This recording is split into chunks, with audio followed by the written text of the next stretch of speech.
Assalamualaikum warahmatullahi wabarakatuh. Alhamdulillah, kita masih dipertemukan lagi di channel ini. Harapan dan doa saya, semoga saudaraku sehat, panjang umur, dan dilapangkan rezekinya. Amin. Mohon dukung channel ini dengan cara like, subscribe, dan nyalakan lonceng notifikasinya, agar bisa terus berbagi informasi kebaikan. Saudaraku semua yang dirahmati Allah, malaikat merupakan makhluk ciptaan Allah yang mulia dan tak pernah berbuat hal yang dilarang olehnya. Namun, banyak yang tak tahu bahwa malaikat ternyata juga mendoakan manusia yang taat menjalankan perintah Allah. Dengan didoakan para malaikat yang jumlahnya tak terhitung, doa-doa kita akan mudah diijabah oleh Allah. Salah satu doa malaikat yang dilantunkan untuk hamba yang diridho tercantum dalam Al-Quran, Surat Al-Ahzab 43, yang artinya, Dialah yang memberi rahmat kepadamu dan malaikatnya, memohonkan ampunan untukmu, supaya Dia mengeluarkan kamu dari kegelapan kepada cahaya yang terang, dan adalah Dia Maha Penyayang kepada orang-orang yang beriman. Al-Ahzab 43. Agar didoakan malaikat, seseorang harus menjadi orang yang diridai oleh Allah. Lantas siapa saja golongan beruntung yang mendapatkan doa dari malaikat? Dirangkum dari berbagai sumber. Berikut 14 golongan orang yang beruntung bisa selalu didoakan oleh para malaikat. 1. Orang yang menuntut ilmu dan mengajarkannya. Golongan pertama yang mendapatkan doa dari malaikat adalah para penuntut ilmu dan yang mengamalkannya. Hal ini sesuai dengan salah satu hadis berikut. Barang siapa yang berjalan menuntut ilmu, maka Allah mudahkan jalannya menuju surga. Sesungguhnya malaikat akan meletakkan sayapnya untuk orang yang menuntut ilmu karena ridha dengan apa yang mereka lakukan. Dan sesungguhnya seorang yang mengajarkan kebaikan akan dimohonkan ampun oleh makhluk yang ada di langit maupun di bumi hingga ikan yang berada di air. Hadis riwayat Muslim. 2. Orang yang tidur dalam keadaan bersuci.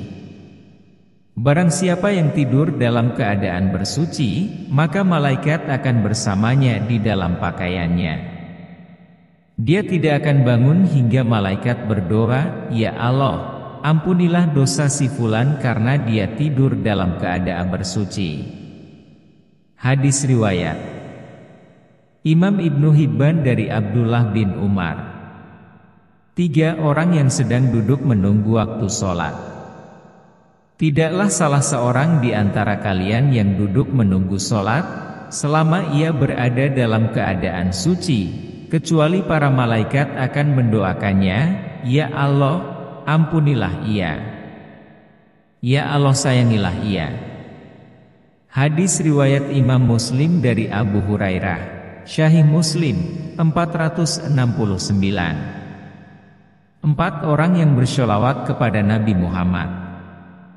Selain untuk meneladani Rasulullah, bersholawat juga akan membuat malaikat mendoakan seorang hamba. Rasulullah bersabda, "Tidaklah seorang muslim bersyalawat kepadaku kecuali malaikat akan mendoakannya sebanyak ia bersyalawat atasku."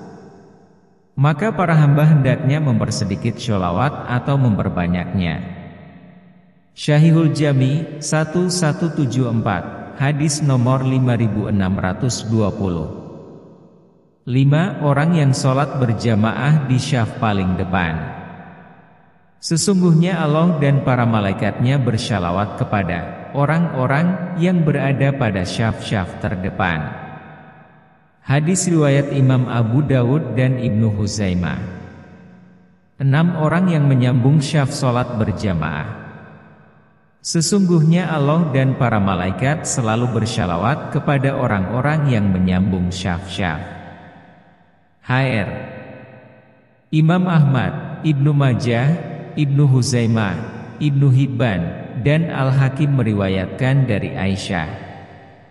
7 orang yang sholat berjamaah di waktu subuh dan asyar. Golongan orang yang melaksanakan sholat subuh dan asyar secara berjamaah juga akan mendapatkan doa dari malaikat. Kedua waktu tersebut adalah waktu di mana malaikat berkumpul dan melakukan tugasnya. 8 orang yang menjenguk orang sakit. Rasulullah bersabda, tidaklah seorang muslim menjenguk seorang muslim yang lain di pagi hari, melainkan 70.000 malaikat bersyalawat, memintakan ampunan untuknya hingga ia berada di sore hari. Jika ia menjenguknya di sore hari, 70.000 malaikat bersyalawat untuknya hingga ia berada di pagi hari. Dan ia kelak memiliki buah-buahan yang dipetik di dalam surga. Hadits Tirmidzi. 9 para malaikat mengucapkan amin ketika seorang imam selesai membaca Al-Fatihah. Jika seorang imam membaca Ghairil maghdubi alaihim waladdallin, maka ucapkanlah oleh kalian amin. Karena barang siapa ucapannya itu bertepatan dengan ucapan malaikat, maka ia akan diampuni dosanya yang masa lalu. Hadis riwayat Imam Bukhari. 10 orang yang duduk di tempat sholatnya setelah sholat. Para malaikat akan selalu bersyalawat, berdoa, kepada salah satu di antara kalian selama ia ada di dalam tempat sholat di mana ia melakukan sholat. Selama ia belum batal wudunya, para malaikat berkata, "Ya Allah, ampunilah dan sayangilah ia." Hadis riwayat Imam Ahmad dari Abu Hurairah, Al-Musnad No. 8106. 11 orang-orang yang berinfak. Tidak satu hari pun di mana pagi harinya seorang hamba ada padanya kecuali 2 malaikat turun kepadanya. Salah satu di antara keduanya berkata, "Ya Allah, berikanlah ganti bagi orang yang berinfak." Dan lainnya berkata, "Ya Allah, hancurkanlah harta orang yang pelit, bakhil." Hadis riwayat Imam Bukhari dan Imam Muslim dari Abu Hurairah, Sahih Bukhari 1442 dan Sahih Muslim 1010. 12 orang yang sedang makan sahur. Sesungguhnya Allah dan para malaikatnya bersholawat, berdoa, kepada orang-orang yang sedang makan sahur. Insya Allah termasuk di saat sahur untuk puasa sunnah. Hadis riwayat Imam Ibnu Hibban dan Imam At-Tabrani dari Abdullah bin Umar. 13 seseorang yang sedang mengajarkan kebaikan kepada orang lain. Keutamaan seorang alim atas seorang ahli ibadah bagaikan keutamaanku atas seorang yang paling rendah di antara kalian. Sesungguhnya penghuni langit dan bumi, bahkan semut yang di dalam lubangnya dan bahkan ikan, semuanya bersholawat kepada orang yang mengajarkan kebaikan kepada orang lain. Al-Hadits dari Abu Umamah Al-Bahili. 14 orang yang mendoakan saudaranya tanpa sepengetahuan orang lain. Doa seorang muslim untuk saudaranya yang dilakukan tanpa sepengetahuan orang yang didoakannya adalah doa yang akan dikabulkan. Pada kepalanya ada seorang malaikat yang menjadi wakil baginya. Setiap kali dia berdoa untuk saudaranya dengan sebuah kebaikan, maka malaikat tersebut berkata, "Amin," dan engkau pun mendapatkan apa yang ia dapatkan. Hadis riwayat Imam Muslim dari Ummu Darda, Sahih Muslim 2733. Demikian yang dapat saya sampaikan, semoga bermanfaat. Assalamualaikum warahmatullahi wabarakatuh.